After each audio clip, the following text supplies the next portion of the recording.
বাড়ির অবস্থা দেখে আমার তো মাথায় হাত কেন বললাম তোমরা নিজেরাই দেখে নাও বাড়ির কি অবস্থা।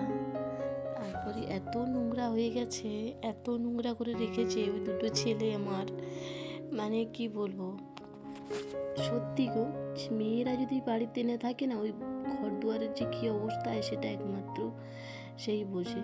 দেখো ওপরের কি অবস্থা, উপর থেকে নিচে বাসন সব পড়ে আছে, বেসিনে বাসন ভর্তি করে রেখেছে, মাজা ধোয়া কিচ্ছু করেনি। তারপরে ঘর তো মুছেই নি, আর উপরন্তু সবসময় ঘর বন্ধ করে রাখতো দুজনেই। ঘরের যা অবস্থা, এত গ্যাস হয়ে গেছে ঘরটা, এমনিতেই বড় তো জানালা নেই, তো সেই কারণে প্রচণ্ড ঘর গ্যাস হয়ে গেছে আর গরম হয়ে গেছে। তো যাই হোক, সকালবেলায় আমরা এখানে পৌঁছেছি 5টের সময়। আর হ্যাঁ, তোমাদেরকে তো বলাই হয়নি, আমরা দেশের বাড়ি গেছিলাম, 1 মাস পরে এখানে এলাম। তো শ্বশুর বাড়িতে থাকাকালীন আমি ভিডিও দিতে পারিনি এই কারণে, আমাদের ওখানে না প্রচণ্ড নেটওয়ার্কের সমস্যা, এমনকি ইউটিউবও চলে না ঠিকঠাক মতো।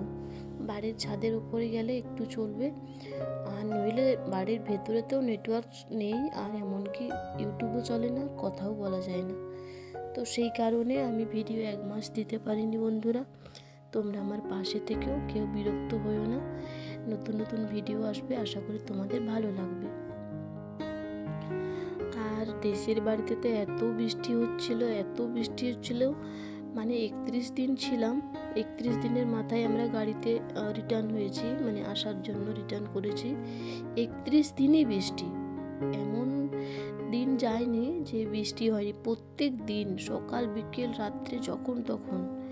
তারপরে বাড়িতে বিয়ে বাড়িও ছিল, বিয়ে বাড়ির ভিডিও আমি এডিট করে রেখেছিলাম পোস্ট করব বলে, কিন্তু আমার আরেকটা ফোন, ওটা না জানি না কী করে সমস্যা হয়ে গেছে, মানে ডিসপ্লে অন হচ্ছে না 4-5 দিন, তারপরে নিজে নিজেই আবার ঠিক হয়ে গেছে। তো যাই হোক, সেই নেটওয়ার্কের সমস্যার কারণে, ফোনের সমস্যার কারণে আমি ভিডিও দিতে পারিনি। তো আশা করি এবার থেকে আমি ভিডিও দেব, এখানে এসেছি মানে ভিডিও দেওয়ার চেষ্টা করব। তো যাই হোক, ওদিকে অফ ক্যামেরা তো অনেক কাজই সেরে নিয়েছিলাম।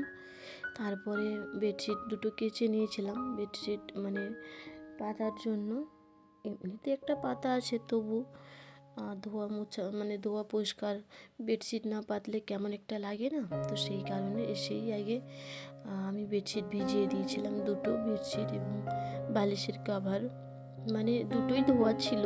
এক্সট্রা আমার কাছে এক্সট্রা কোনো বেডশিট নেই, 4টে বেডশিট আছে, দুটো বেডে দুটো করে পাতা হয়, একটা নোংরা হয়ে গেলে একটা পেতে দিই, আর আরেকটা ধুয়ে নিই। তো আমি ছিলাম না, তারা দুজনেই দুটো বেডশিট ব্যবহার করেছে, দুজনেই দুটো রুমে ঘুমোচ্ছিল, সে এই রুমে ঘুমোচ্ছে, ও এই রুমে ঘুমোচ্ছে। তো নোংরা হয়ে যেতে সে বেডশিট চেঞ্জ করে নিয়েছে আর ধুয়ে নিই, তো সেই কারণে আগে বেডশিটগুলো ধুয়ে নিলাম। আর মানে কাজ করতে সত্যি কথা বলতে এত বিরক্ত লাগছিল, আর সে বলার মতো কিছু নেই, তবু কি করব, কাজ তো আমাকেই করতে হবে, তাই না? বিরক্ত হলে চলবে না।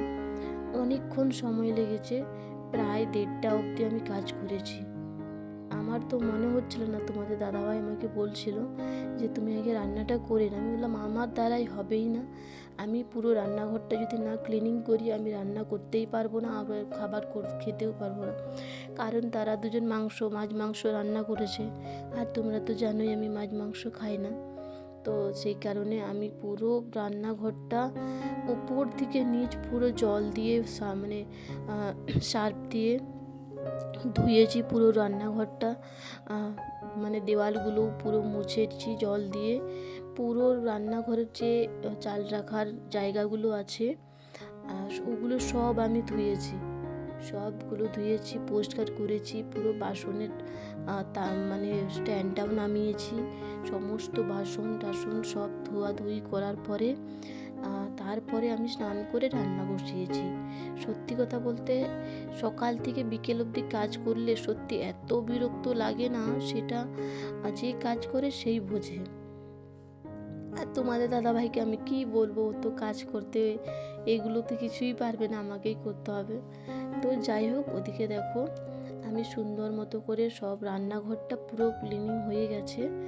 তো ঘরটোর মানে অলরেডি আমি প্রথমে একবার মুছেছিলাম, মোছার পরে পাখা মানে কুলার চালিয়ে পুরো ঘরটাকে শুকনো করেছি।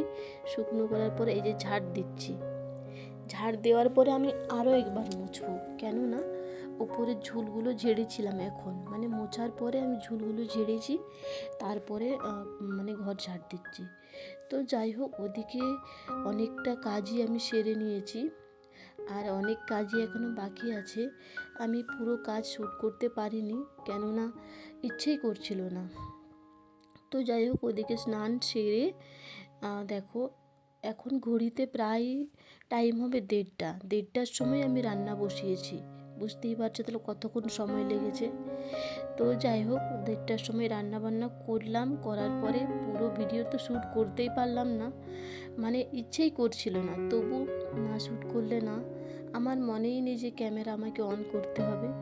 তো যাই হোক, এদিকে অফ ক্যামেরাতে আমি রান্না বান্না করে নিয়েছি, আর বেশি কিছু রান্না বান্না করতে পারিনি।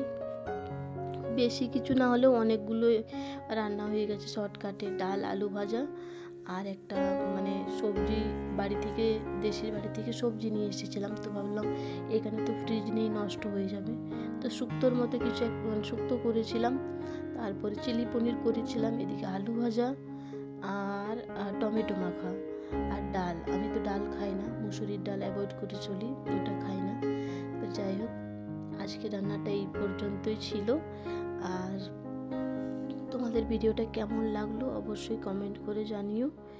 আর শ্বশুরবাড়ির ব্লগ যদি দেখতে চাও তোমাদেরকে 1 মাস ওয়েট করতে হবে। তো চলো বন্ধুরা, দেখা হচ্ছে, টাটা।